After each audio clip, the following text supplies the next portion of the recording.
자, 8과 단어 좀 중요한 게 많기 때문에 좀 정리를 좀 하도록 할게요. 자, 일단 첫 번째 어피어부터 별표 먼저 치세요. 어피어는 일단은 그거를 먼저 좀 생각하셔야 됩니다. 두 가지 측면에서 조금 생각을 해야 되는데, 첫 번째가 뭐냐면은 문법적으로 우리가 생각해 봤을 때 얘가 자동사로 쓰이거든요. 일단 뜻은 나타나다 이런 뜻인데 자동사로 일단 쓰이고, 그 다음에 얘는 뭐가 안 되냐면은요, 그렇기 때문에 수동태가 안 됩니다. 그 말인즉슨 뭐냐, 비동사 다음에 appeared라는 말은 쓰지 않는다라는 얘기입니다. 혹시라도 밑줄 친 거, 어법상 어색한 거, 뭐 곤란하고 이런 거 얘기했을 때 뭐 is appeared나 뭐 all appeared가 무조건 틀린 겁니다. 아시겠죠? 그래서 첫 번째는 그거고요. 그 다음 두 번째 반이요. 의미 갖고 얘기를 할 때는 이 단어의 반대말이 뭐냐면 disappear거든요. disappear는 뜻이 뭐냐면은 사라지다예요. 사라지다. 그래서 그 뜻까지 같이 기억하시라 이런 얘기입니다.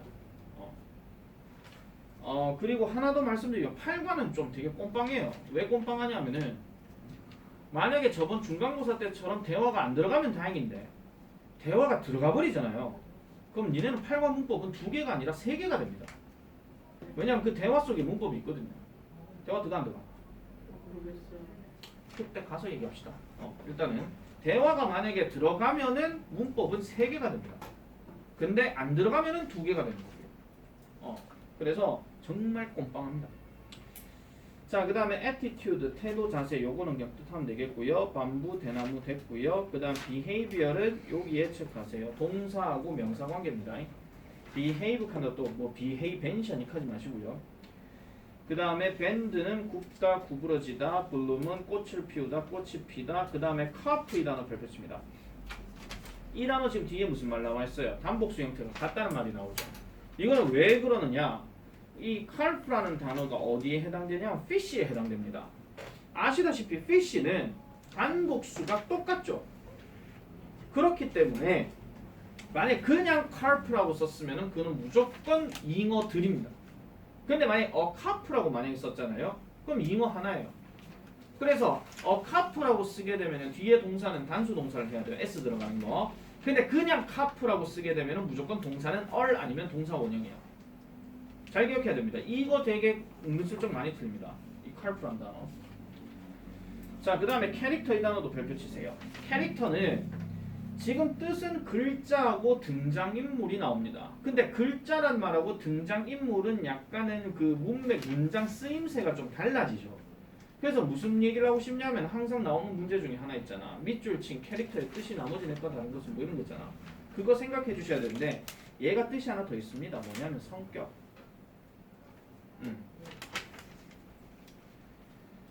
자, 그 다음에 competition이라는 단어는 경쟁이니까 뒤에 compete는 동사 체크하시고, 그 다음 좀 헷갈리는 거 completely 하는 말하고 complete 하는 말하고도 마찬가지. 이것도 뜻 자체가 완전한 그리고 완전히 이렇게 들어갑니다. 자, 그 다음에 cooperation 하는 단어 요것도 별표 하나 칠게요.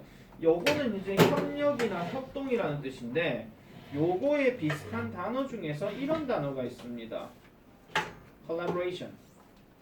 아마 들어보셨을 거예요. 오디션 프로그램 좋아하는 사람들은요. 그래서 뭐 collaboration 이것도 협업이라는 말로 우리가 많이 쓸 때가 있습니다. 자, 그 다음에 curvy 하는 말은 원래가 curve라는 단어인데 거기에다 y가 들어가게 되면서 굴곡이 많은, 그래서 얘는 형용사로 쓰였다는 거. 그 다음에 decoration은 장식. 그 다음에 despite 별표입니다. 뭐뭐에도 불구하고 하는 단어, 이것도 빈출로 많이 나오고 대신 쓰일 수 있는 말로 in spite of라는 표현이 있습니다. 고등학교 들어가게 되면 엄청나게 많이 볼 단어 중에 하나입니다. 자, 그 다음에 dynasty, 시대, 왕조. 그 다음에 effectively, 효과적으로. 그 다음에 exhibition 하는 단어는 전시회인데 얘가 만약에 전시회라는 뜻이 아니라 전시라는 뜻으로 얘기를 할 것 같으면은 이거랑 비슷한 단어 중에서 display라는 단어가 있죠. 보여주다 하는 거. 그런 것도 보시면 되겠고. 그 다음 fascinate 이 단어 별표칩니다. 이 단어 있잖아요. 감정과 관련된 동사거든요. 감정과 관련된 동사이기 때문에 얘도 만약에 문법적으로 얘기를 하게 되면 주어가 사람일 때 비동사 들어갔을 때 이 단어 fascinate를 쓸 것 같으면은 무조건 어떻게 써야 되느냐? ed를 써야 됩니다. 근데 만약에 주어가 사물이라면 비동사 들어갔을 때 여기 fascinate는 ing를 써줘야 됩니다. 이런 것도 쓰잘데기 없는 문법 문제로 나올 수가 있으니까 잘 기억을 하시고요. 자, 그 다음에 포크 페인팅은 민화, 로즈는 얼어붙은. 그 다음에 하모니 별표 치세요. 이번에도 나와요. 하모니는. 그 몇 과였노? 5과에서 피트크루 기억나실 겁니다. 5과에서 피트크루 얘기할 때 20명이 뭐 2초 만에 뭔가를 해야 된다 하니까 완벽한 조화를 이루어야 된다 하는 말이 있었죠. 여기서도 그 말이 나와요. 본문 제일 끝에 나옵니다. 이게. 자, 그 다음에 harvest는 수확, 추수, 그 다음에 수확하다 이렇게 보면 되고요. 그 다음에 이쪽 가볼게요. 그 다음에 ilk하는 단어, 요 단어는 아픈이라는 뜻으로 지금 여기에 쓰였습니다. 근데 얘가 경우에 따라서 부사로 들어가게 되면은 나쁘게라는 말로 쓰일 때도 있습니다. 요것도 참고로 보시면 되겠고, 그 다음에 influence는 우리가 앞에서도 했기 때문에 이거 뭐 얘기할 필요 없고, 그 다음에 justice라는 단어, 정의, 공정성인데 이거의 반대말이 뭐냐면은 injustice입니다. 부당함. 부당함이라고 하는 거. 자, 그 다음에 loyalty 요거 별표 치세요. 충성심. 이것도 본문에서 자주 등장하는 단어입니다. 자, 그 다음에 marriage는 결혼, 그 다음 melt는 녹다 녹이다, 그 다음에 mud는 muddy 이렇게 들어갔죠. 그 다음에 object라는 단어, 요것도 별표 칠게요. object는 지금 명사로는 물건이나 물체로 썼습니다. 그런데 object라는 단어가 동사로 쓰일 경우 뒤에 to가 들어가게 되면은 뭐뭐에 반대하다라는 뜻도 있습니다. 얘 마찬가지로 쌤이 뭘 얘기하겠어요? 똑같은 object인데 쓰임이 다른 거 골라라 이런 거 나오겠지. 그런 단어들도 마찬가지 생각을 잘 해주셔야 되고요. 그 다음에 나머지 건 됐고, 그 다음에 요 단어 별표입니다. prefer. 여러분 prefer라는 단어의 뜻을 한번 잘 보세요. 선호하다는 선호하다인데 뒤에 보니까 더 좋아하다라는 말이 나오죠. 그럼 이거는요 영어로 굳이 얘기할 것 같으면은 like better입니다. 그냥 like에서 끝나는 게 아니라 선호란 말은 뭐냐면은 야 짬뽕이 좋아 짜장면이 좋아 했을 때 둘 다 좋아. 근데 둘 중에 뭐가 먼저 좋아 했을 때 그때 짬뽕을 선택하면 I prefer 짬뽕 이렇게 되는 거예요. 아시겠죠? 그래서 I prefer 짬뽕 to 짜장면 이렇게 들어가면 짜장면이 싫다는 얘기가 아닙니다. 둘 중에 먼저 좋아한다 그 얘기입니다. 아시겠죠? 자, 그 다음에 reflect라는 단어, 비추다, 반사하다, 반영하다. 그 다음에 represent, 나타내다, 대표하다. 요거의 명사형이 뭐냐 하면은 representative입니다. representative. 이 단어가 뜻이 뭐냐면은 대표자. 이 뜻입니다. 대표자. 네, 뭐 잘못 썼습니까? 자, 그 다음에 respect, 존경심, 존경하다. 그 다음에 society, 사회. 그 다음에 stay, 유지하다인데 stay 뒤에는 반드시 형용사 들어가요. 이거 꼭 체크 잊지 마세요. 그 다음에 symbolic, 그 다음에 symbolize. 지금 품사 보시면 IC로 끝난 거는 형용사로 썼고 IZ로 끝난 거는 동사로 썼어. 근데 얘네 다 빠지면 뭐야? symbol, 명사야. 상징. 그 다음에 나머지는 그렇고요. 그 다음 will 이거 별표입니다. 별거 아니지만 will이 명사로 쓰였으면은 의지 또는 유언장 이런 뜻으로 얘기합니다. 여러분들 머릿속에서 will이라는 단어를 무조건 조동사로 뭐뭐 할 것이다 라고만 해석하시면 안 됩니다. 그 논리로 치면은 우리가 알고 있는 can도 무조건 조동사로서 할 수 있다 해야 되는데 can은 동사로 무슨 뜻이지요? 그럼 다시 명사로 무슨 뜻이지요? 깡통이잖아. 그죠? 우리가 예문 중에서 이런 게 있습니다. 옛날에 그런 거 얘기했었죠. I can, the can. 이런 말 쓸 수 있습니다. 여기 can은 조동사 can, 이 can은 동사 원형 can. 요 can은 우리가 알고 있는 그 깡통. 나는 그 깡통을 딸 수 있다 이 뜻입니다. 웃기려고 한 얘기가 아닙니다. 네, 진지하게 말씀드리는 겁니다. 아시겠죠?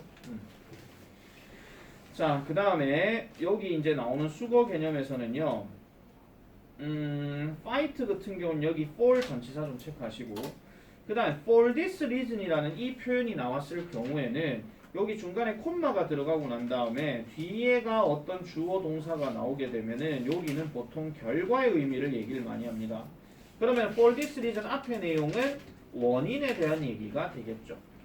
원인에 대한 이야기. 그리고 get well 할 때 여기 well 하는 말도요. 몸이 나아지는 이란 뜻이에요. 이거 잘 아닙니다. 몸이 나아지는 형용사입니다. 몸이 나아지는. 그 다음에 remind A of B 여기 of 체크하세요. 이런 것도 전치사로 뻔빵하게 물어볼 수 있는 거니까 그래 보시면 되고 그 다음에 in particular 하는 말은 특히라는 뜻인데 이거 대신에 쓸 수 있는 말이 particular에다가 ly가 들어가는 거죠. ly가 들어가는 거. 그래서 이런 것들도 정리를 싸그리 다 해주시면 되겠습니다. 그래서 내용은 이렇게 해가지고 정리를 해 놓았습니다. 그래서 단어 여러분들이 공부를 이렇게 조금 해주시면 될 것 같고 그래서 아까 말씀드린 대로 영상 그렇게 봐주시면 되는데 일단 요거 지금 경상은 아까 말했던 단어 정리하시면서요 내가 지금 하나 더 설명을 좀 할게요. 말 나온 김에 어디로 넘어가냐면요 본문은 어차피 영상을 봐야 되니까 그렇게 치고 자 121페이지 문법 가겠습니다. 일단 대화가 들어갈지 안 들어갈지 모르기 때문에 대화를 나중에 할게요. 알겠죠? 자 121페이지에 to 부정사의 의미상 주어하는 것부터 먼저 설명을 하도록 할게요. 자 나와라 빨리. 야 나오라고 이 자식아. 나오란 말이야. 자 보세요. 일단 이 예문을 지금 보면은 It was impossible for him to catch. 그 다음에 It is nice of you to help me입니다. to 부정사를 처음 배울 때 한 번씩 그 뒤에 심화 과정으로 나왔던 게 지금 to 부정사의 의미상 주어인데요. 말 그대로 의미상 주어라고 하는 것은 동작의 주체를 알리고 싶을 때 쓰는 겁니다. 알리고 싶을 때. 그런데 이 의미상의 주어라는 놈은 문장 전체에서 진짜 주어일 수도 있고 아니면 그냥 준동사의 주어일 수도 있어요. 준동사의 주어라 하면은 우리가 지금 얘기하고 있는 to 부정사 얘 얘기하는 겁니다. 그러면 예를 들어서 to speak Korean 이렇게 얘기를 했을 때 그럼 얘를 명사적 용법으로 생각해서 한국어를 말하는 것이라고 얘기해 볼게요. 그러면 이 상황을 딱 놓고 보게 되면 누가 한국어를 말한다는 얘기가 없죠. 그러면 이 말하는 동작에 대한 주체를 얘기하고 싶을 때 그 주체가 바로 의미를 전달하는 주어라고 해서 의미상 주어라고 얘기하는 겁니다. 말을 요따구로 해놓은 거예요. 그러면 그래 그건 이해됐어. 그러면은 얘를 표현을 어떻게 하는데 당연히 fall이라는 명사 다음이 들어가고 그 다음에 이렇게 to 동사원이 짝을 이루어줘야 돼요. 그러면 얘는 해석을 무조건 어떻게 하느냐 가로 해석합니다. 단 조심해야 되는 게 이 명사가 대명사로 쓰이는 예를 들어서 뭐 나나 너나 그나 그녀나 이런 거 들어가잖아요. 그럴 때는 반드시 그 대명사의 목적격을 써줘야 됩니다. 고유명사는 상관없습니다. 만약에 소연이가 한국어를 말하는 것은 이렇게 들어가면 여기에다 소연이를 넣으면 됩니다. 근데 소연이를 대명사로 바꾸고 싶잖아요. 그럼 이때는 she가 들어가는 게 아니라 her이 들어가야 돼요. her이. 그렇게 좀 봐줘야 되겠죠. 카메라를 앞에다 내놓고 나니까 내 머리가 좀 커지는 건 아닌가 모르겠다. 자, 그런데 이 책은요. 지금 뭐를 지금 강조하고 있냐면은 대전제 조건이 지금 가주어로 시작합니다. is로 시작한다는 얘기예요. 가주어 is로 시작을 해서 지금 여기서 for him을 만약에 빼게 되면 it was impossible to catch any fish 하니까 어떤 물고기도 잡는 것은 불가능했다 이런 얘기거든요. 그럼 이 말은 누구나 다 그렇다 이런 얘기입니다. 근데 여기 for him이 들어갔잖아요. 그럼 얘만 그렇다는 거예요. 알겠죠? 그가 어떤 물고기를 잡는 것은 불가능했다 이 얘기입니다. 하나 더 가볼게요. 그러면 for him을 쓰는 경우가 있고요. 그럼 또 어떤 경우 쓰는 게 있더라? of를 쓰는 경우가 있어요. 선생님 그럼 이거는 어떻게 구분하는데요? 밑에 일단 설명이 있으니까 설명 보고 말씀드릴게요. 자 일단 투부정사의 행위의 주체를 투부정사의 의미상 주어라고 하며 투부정사 앞에다가 for 또는 of 목적격의 형태 목적격이라고 지금 나와있죠. 그럼 그 형태로 지금 써줘야 되는데 그 밑에 보시면요. 대부분의 경우에는 for 목적격으로 쓰지만 줄 거세요. 사람의 성격이나 성향을 나타내는 형용사가 들어갈 경우 대표적인 단어가 주구리 장창 이렇게 나와 있습니다. 이 형용사들의 공통적인 특징은 주어가 사람입니다.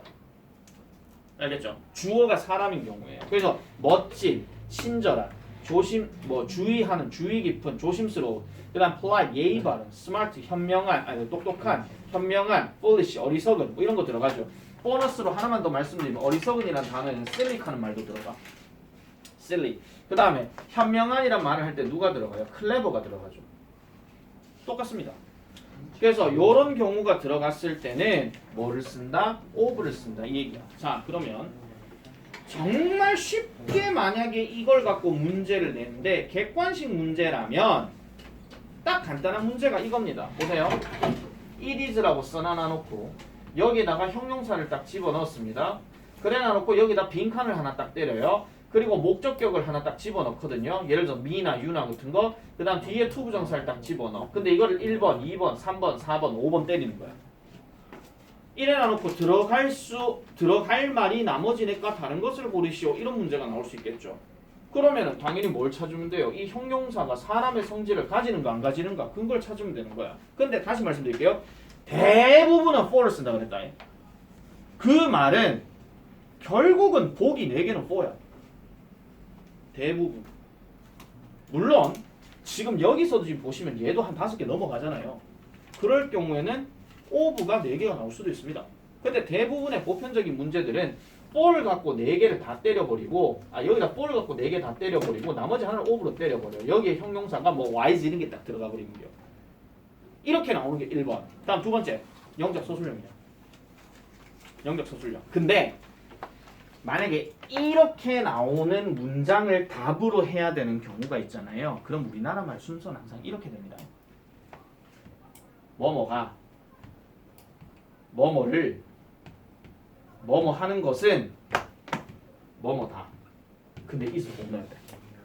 그래서 만약에 이 문제가 쉽게 문제 낼 것 같으면 가주어 is로 시작할 거. 100번 그렇게 나와야 돼요.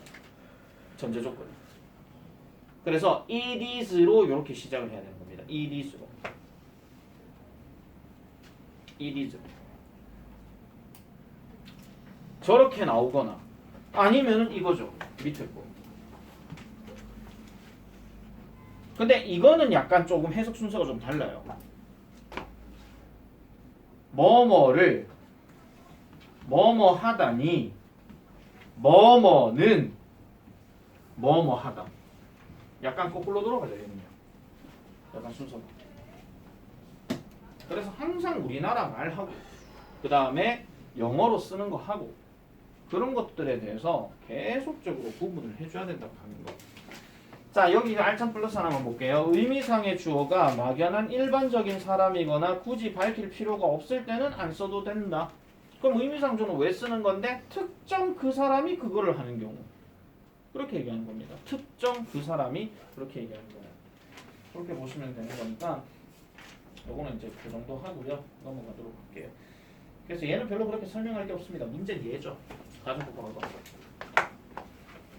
저번에 아마 시험 끝나고 난 다음 얼마 안 돼가지고 내가 가정법 과거에 대해서 잠깐 설명을 조금 했었지만은 학습지에서 혹시라도 가정법 과거 완료에 대한 얘기가 나오면은 일단 내한테 얘기해라. 저희 학습지 안 봤는데요. 그럼 다행이고요. 자, 가정법 과거라고 하는 거 일단은 이 말에 대해서 일단 생각을 먼저 해주셔야 됩니다. 가정법이라고 하는 거니까 가정해서 얘기하는 거면은 일단 if로 시작을 해줘야 됩니다. 일단 if로 시작을 해줘야 됩니다. 근데 과거란 말은 그럼 왜 쓰냐 하면은 동사 자체가 과거형이라서 그런 겁니다. 동사 자체가 과거형이라서.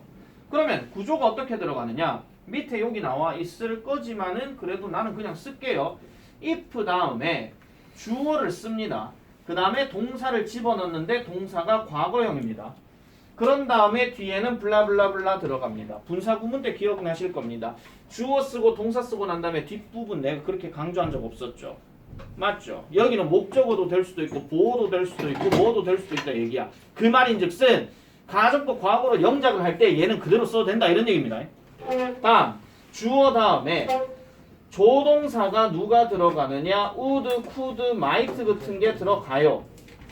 그리고 뒤에가 동사 원형으로 들어가고 블라블라블라 땡이야. 땡이야.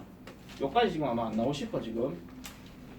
그런데 이렇게 딱 들어갔을 경우에 항상 이 가정법과 관련된 이야기는 이렇게 보셔야 돼요. 저까지 나오나? 저까지 나오겠네. 자, 항상 객관식 문제로 일단 먼저 말씀드리고 객관식 문제로 얘기할 때는 야하고 야의 관계를 무조건 맞춰야 돼요. 과거는 과거끼리 맞춰야 된다 그 얘기입니다. 과거는 과거끼리. 그리고 가정법 과거라는 말 자체는요. 결국은 현재 내 상황에서의 반대 얘기거든요. 그래서 가정법은 왜 쓰는데요? 하면은 난 이렇게 말씀드립니다. 상대방 기분 안 나쁘게 하려고. 다영이가 예를 들어 쌤 배고파요. 밥 사주세요. 이랬어. 근데 내가 시간이 없는 거야. 그럼 내가 시간 없다. 집에 가라. 집에 가 밥 먹으라. 이렇게 얘기하면 기분이 나빠지는 직설법이 되는 거죠. 직설. 대놓고 얘기하는 거예요. 근데 어떡하니. 내가 시간이 없네. 시간이 있으면 사줄 낀데 다음에 사줄게. 이렇게 얘기할 때. 그러면 아쉽긴 하더라도 기분은 좀 덜 나쁩니다. 말 그대로. 그래서 약간은 좀 힘이 빠져서 이제 얘기를 하는 거기 때문에 무조건 얘 해석은요. 뭐뭐 하면 뭐뭐 할 텐데입니다. 그냥. 뭐뭐 하면 뭐뭐 할 텐데. 뭐뭐 하면 뭐뭐 할 텐데. 그리고 요 가정법에서의 if는 콤마를 기준으로 해서 양쪽이 바뀔 수도 있습니다. 우리가 1과 때 배웠던 데이비드 파커 때 인지 아닌지 있죠? 그 if는 아니에요. 그렇기 때문에 얘 갖고 장난칠 수 있는 첫 번째 예상 문제가 바로 1번입니다. 밑줄 친 if에 쓰임이 나머지 내과 다른 것은 if가 제일 앞에 있으면 무조건 뭐뭐라면이다. 인지 아닌지 절대 아니다. 그 다음 두 번째 요거 갖고 장난칠 수 있는 문제 두 번째야. 과거형 제대로 썼는지 조동사 과거형 제대로 넣었는지 이게 두 번째야. 두 번째야. 세 번째는 이겁니다. 얘가 가정이라고 그랬죠. 이거의 반대가 뭐예요? 직설이에요. 대놓고 얘기하는 거. 그러면 대놓고 얘기하는 걸 우리가 생각해 봤을 때는 당연히 접속사도 달라집니다. 뭐뭐라면 뭐뭐 할 텐데에서 뭐뭐 때문에라는 접속사로 바뀌어요. 그럼 뭐뭐 때문에 가장 대표적인 게 앞에서 배웠죠. as, 그 다음에 since, 그 다음에 because 얘가 들어가. 얘 하나 바뀌어. 다음 두 번째 동사가 바뀌어. 뭐가 바뀐다 그랬죠? 저번에 얘기했던 것처럼 시제가 바뀌고요. 그 다음에 긍정 부정이 바뀌어요. 다시 말해서 얘가 과거형인데 직설법 때린다는 얘기는 현재 상황을 얘기하는 거니까 현재로 돌아와야 돼. 동사 현재형이야. 그 다음 얘가 not이 없었잖아요. 그럼 얘가 not이 들어가야 돼요. 비동사는 괜찮아. 근데 일반 동사는 좀 잘 써야 돼. 일반 동사는 예를 들어서 그냥 듣기만 해라. 여기에 만약에 had가 들어서 if I had enough time, 만약에 내가 충분한 시간이 있다면 뭐 다영이한테 밥 사줄 텐데 이렇게 얘기를 했어요. 근데 결국 내가 시간이 없다는 거죠. 그럼 얘를 have로 바꿨어. 문제는 여기에다가 부정형 하나 넣어야 돼. 왜? 일반 동사니까. 뭐 넣어야 됩니까? 주어가 나라치고 don't가 들어가야 될까요? 이 얘기란 말이야. 내가 충분한 시간이 없기 때문에 나는 못 사준다. 그 얘기입니다. 자, 그래서 요렇게 딱 쓰고 블라블라 쭉 찍고 넘어가게 되면 여기서 이제 또 바뀌겠죠. 여기가 또 바뀌어요. 여기는 이렇게 생각하시면 돼요. 만약에 would 갖고 얘기를 했을 것 같으면은 그냥 얘는 그냥 동사 현재형 쓰시면 되고요. 동사 현재형 쓰시면 되고 만약에 could가 만약에 들어가 있었을 것 같으면은 조동사를 can으로 바꾸면 돼요. can으로. 물론 위에가 not이 없었으면은 밑에도 not으로 바꿔야 되겠죠. not을 아니 그 not을 넣어야 된다 이런 얘기야. 그러니까 뭐 밥을 사준다 하면은 뭐 feed는 좀 심했고 뭐 buy 뭐 이렇게 해가지고 있잖아요. buy를 넣었는데 여기에다가 뭐 don't buy 이렇게 들어가든지 아니면 여기 can't buy 들어가든지 그런 식으로 쓰고 나머지는 그대로 써주면 되는 거. 그래서 서술형으로 무조건 나온다 하면은 쉽게 나온다 하면은 뭐뭐 하며 뭐뭐 할 텐데를 우리나라 말로 보여주고 if 가정법 쓰시오 이러면 되고 어렵게 문제를 낼 것 같으면 직설법 보여주고 난 다음에 가정법으로 바꿔라 이런 게 나올 거단 말이야. 이런 거. 그런 것들을 생각하셔라 이런 얘기입니다. 그런 게 아닐 것 같으면은요 아예 서술형 낼 게 없어요. 아예 낼 게 없다. 그걸 잡아야 된다 이런 얘기지. 그걸. 조심해야 되는 거 이겁니다. 비동사는 월. 원래 문법 특징상 무조건. 그러면 was는 되느냐? 시대가 많이 바뀌었기 때문에 was가 된다라는 사람도 있습니다. 물론 그거는 지들끼리 말로 떠들 때. 즉 이걸 구어체라고 얘기를 하죠. 우리는 지금 문어체를 공부하고 있는 겁니다. 그럴 문자 써가지고 그래서 구어체로 우리가 쓸 때는 was를 써도 된다라고 하지만 학교쌤들이 그런 거를 가지고 was라고 뭐 써도 되니까 그것도 맞다 해줄게 이렇게 얘기하지는 않을 거예요. 그냥 원칙대로 가시는 게 제일 낫습니다. 언어는 어차피 변화하는 거는 맞는데 그럼에도 불구하고 챙겨야 될 건 챙겨줘야 된다 그런 얘기죠. 그런 것들을 잘 눈여겨봐 주시면 되겠더라 이런 얘기입니다. 그럼 나 문법 설명 끝났다. 더 얘기할 거 없습니다. 밑에 좀 한번 볼게요. 자, 아까 직설법 얘기했던 거 그 얘기입니다. 그 얘기니까 이건 됐고요. 그 다음에 알찬 플러스에서 조금 조심해야 되는 것 중에서 하나만 더 할게요. 제일 밑에 보면은 뭐뭐 되면 뭐뭐 하겠다라는 얘기할 때 지금 if 다음에 주어 동사 comes 현재형 나오죠. 이거는 반대 상황이 아니고요. 주어질 수 있는 상황을 얘기하는 겁니다. 예를 들어 해 뜨면 나 집에 가겠다 이거. 요거는 주어지는 상황이거든요. 그때는 나 이렇게 할게 이렇게 얘기하는 거야. 저거는 이루어질 수 없는 상황에서 이루어진다면 이렇게 할 텐데고요. 아시겠죠? 그렇게 맞으시면 되는 거니까 그 정도 얘기하고 넘어가도록 하겠습니다. 자, 그래서 아까 평리는 내가 숙제 그렇게 냈으니까